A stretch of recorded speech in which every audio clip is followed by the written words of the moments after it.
Welcome back to the May Ride. It's day 4 of our journey over some of the best 2-lane roads Idaho has to offer.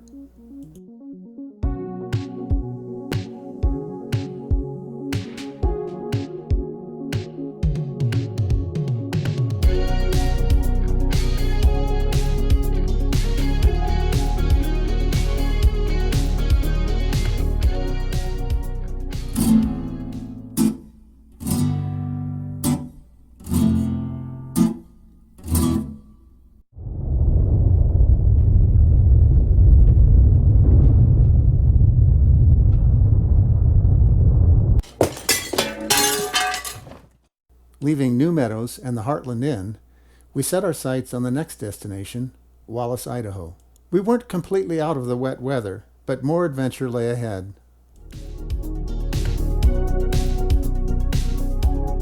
We'd traveled north up US Route 95 to Riggins, detouring off on Whitebird Road and Whitebird Grade, through Orofino, Deary, and St. Mary's, then shoot east to Wallace on I-90.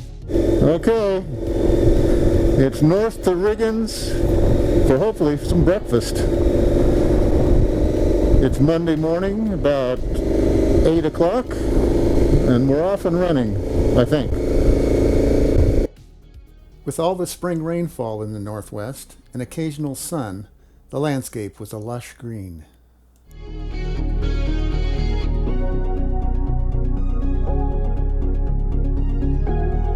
It didn't take long, and we were back in the wet stuff.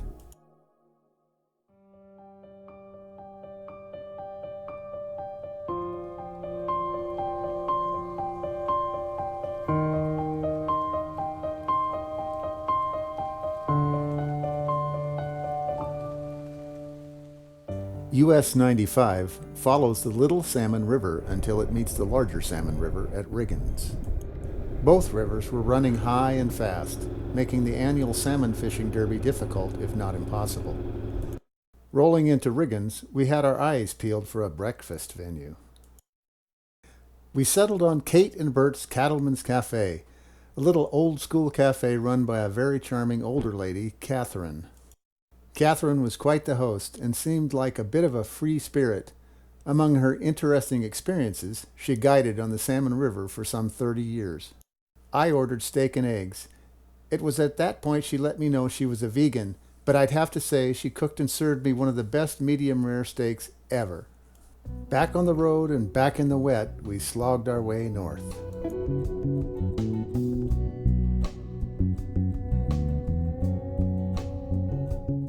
Stuart led us to a detour off Highway 95 into Whitebird. Welcome to Whitebird.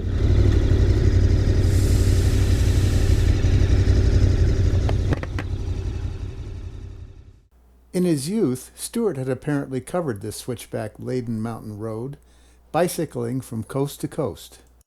The town of Whitebird, population 91 as of the 2010 census, was named after Whitebird, the Nez Perce Native American leader. The area is remembered for a battle between the Nez Perce and U.S. soldiers. Fought between June and October of 1877, the conflict stemmed from the refusal of several bands of the Nez Perce to give up their ancestral lands in the Pacific Northwest and move to an Indian reservation in Idaho. The Treaty of 1855, signed by Isaac L. Stevens, Governor and Superintendent of Indian Affairs for the Territory of Washington, and Joel Palmer, Superintendent of Indian Affairs for Oregon Territory, the Nez Perce Treaty in 1855 designated a portion of the Nez Perce homeland as a reservation, but the Treaty of 1863 reduced it in size by 90%. As in many other U.S. government treaty scenarios, the Lewis and Clark expedition and the influx of white settlers caused a rethinking of who should reside where, and the Treaty of 1863 was imposed. It's also no accident this happened when in 1861 gold was found on Native American land. As we climbed into the clouds, I noted the loose material on the road surface, and I wondered how Rob would fare on the big K1600.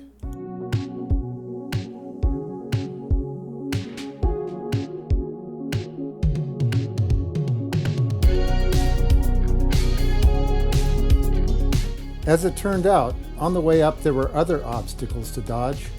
This was an open range area where horses and cows seemed to say they owned this road.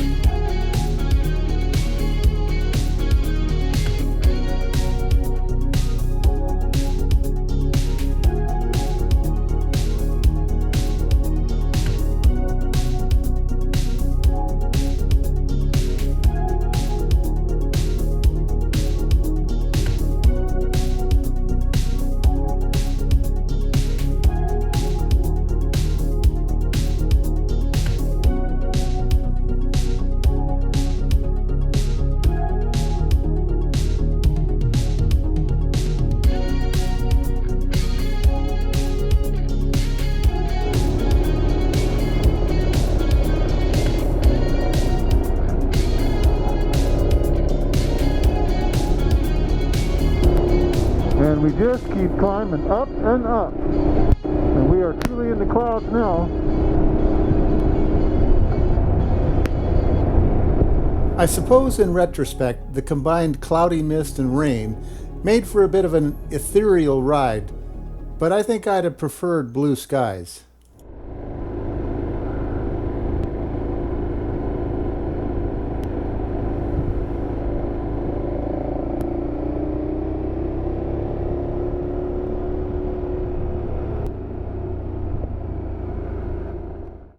Eventually, Whitebird grade met up with Highway 95, and it was off to Grangeville and points north.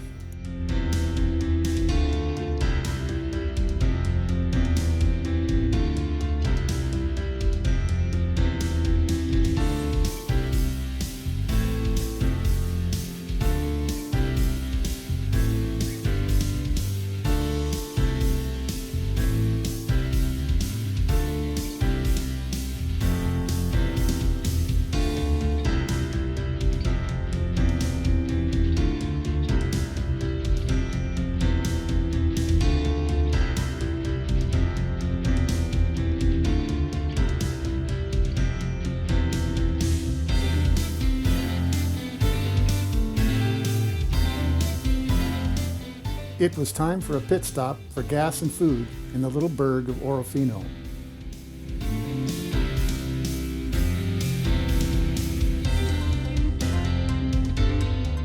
Back on the road, we veered off Highway 12 onto Old Idaho 7, a cool two-lane that would eventually hook us up to Highway 3.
St. Mary's provided a nice little coffee shop for a brief break.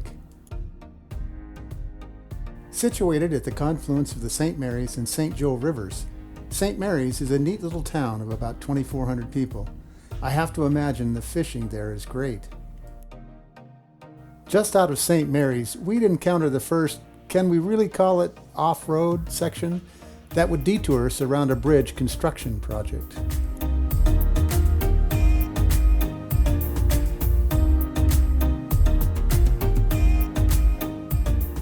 Again, Rob piloted the big 1606 deftly through the dirt and back onto the highway. Way to go, Rob! Just think what confidence you gained for a little forest road excursion on the GS. Are you ready? Arriving at I-90, We shot east to our destination for the night, the Brooks Hotel in Wallace, Idaho.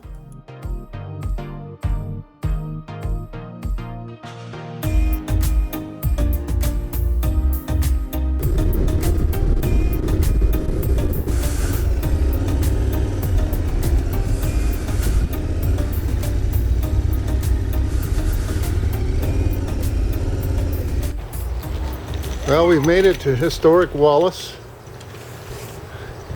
This will be our final night of the trip. And we are at the Brooks Hotel. Well, Senor, final night. Yeah. You got your walking shoes? Well, not yet. I got to unpack things. Oh, sorry. You know, got some pretty fantastic roads today, didn't we? Which one was your favorite? The dry ones. The dry ones, yes. I'll go with that too. Wallace is probably best known for its massive deposits of silver, producing about 21% of the world's supply of that precious metal. According to one source, 1.2 billion ounces have been pulled from the surrounding mountains since 1884. A fire, referred to as the Big Burn, exploded in the forests surrounding Wallace. Most of the wooden structures were consumed and later rebuilt with brick. 86 people died in the fire that burned 3 million acres, many of them firefighters. President Taft sent the Buffalo Soldiers to help evacuate the town's residents. With a population generally less than 800, the town features a dozen saloons and 2 microbreweries. Deeply ingrained into the town's DNA and a holdover from the 19th century rough-and-tumble mining rush, several bordellos provided adult entertainment well into the 20th century. The Oasis, one of the remaining establishments, now a museum, was raided in 1988. With word that federal agents were bearing down on the establishment, the girls of the Oasis took what they could carry with them and abandoned the building. That was basically the death knell for prostitution in Wallace. The feds also investigated the town police, to whom Madam Ginger, the proprietor of the Oasis, over the years had been making generous donations to the police department. With the 1956 Interstate Highway System Act, signed into existence by Dwight Eisenhower, there was fear of downtown Wallace being wiped out. To preserve the town's buildings and character, Harry F. Magnuson led efforts to establish the town in the nation's historic register, thereby paving the way for the 30-foot-high bypass over the west side of town. In 2004, the mayor proclaimed the city of Wallace, Idaho, to be the center of the universe, and a plaque was installed to proclaim it so. Under recommendation of the hotel desk clerk, for our evening meal we settled on one of the town eateries, the Fainting Goat. I'd give this place at least 4.5 stars. I thought the meal was great and the service excellent. I also noticed owner Drew scrutinizing each dish as it came out of the kitchen. You don't see that many places these days. This vault was once used in the same building that was the central hub of the silver mining in the area. Drew and Kristen can be very proud of their establishment. The day before, I had received word that our little Mo had experienced what we now know was a heart-related medical episode. With that in mind, I chose to cut my adventure short, while Rob, Stuart, and Dave rode the last leg of the journey through Thompson Falls and home. The next day at sunup, I set out for home. East on I-90.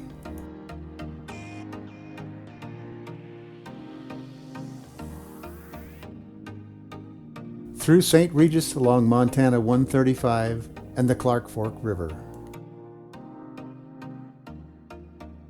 Then east on 200, crossing the river at Perma and Highway 382.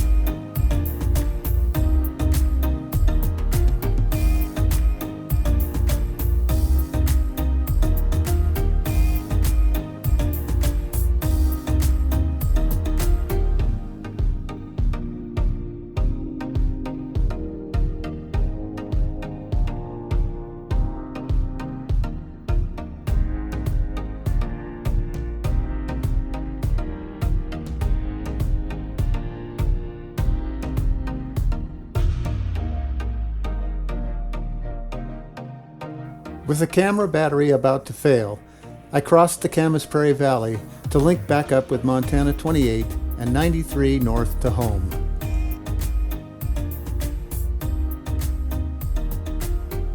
Thanks to Drs. Jessup and Lambert at Ashley Creek Veterinary and Dr. Heather at Flathead Veterinary Wellness and Rehabilitation in Whitefish, and some testing, I am happy to report as of this date that Mo is doing much better, having started on a heart medication that's made his heart murmur almost undetectable.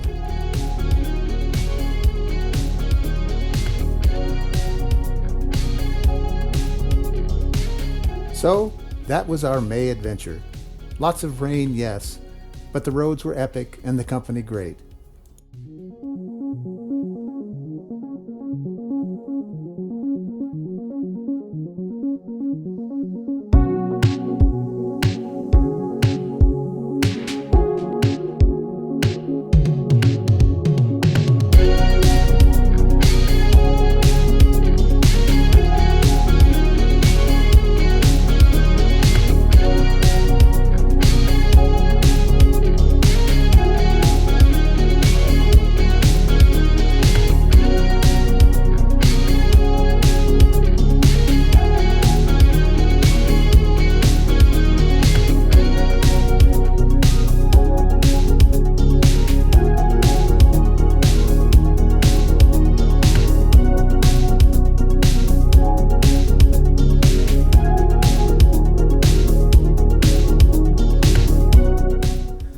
See you soon!